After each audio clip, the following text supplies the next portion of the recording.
अकोला जिल्ह्यातील तेल्हारा तालुक्यात पत्नीच्या कुऱ्हाडीनं निर्घृण खून करणाऱ्या पतीला अकोट येथील अतिरिक्त जिल्हा व सत्र न्यायालयानं आजन्म कारावासाची शिक्षा सुनावली।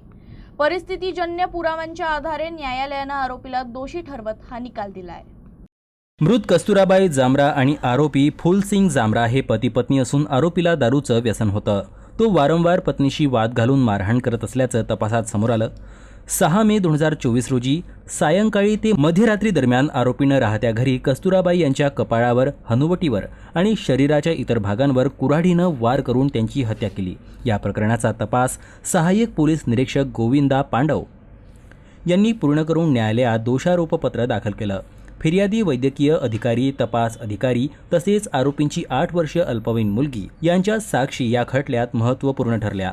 परिस्थितीजन्य पुरावे ग्राह्य ठरत अकोट येथील अतिरिक्त जिल्हा व सत्र न्यायाधीश BM पाटील यांनी आरोपी फुलसिंग जामरा याला दोषी ठरवत आजन्म कारावासाची शिक्षा सुनावली।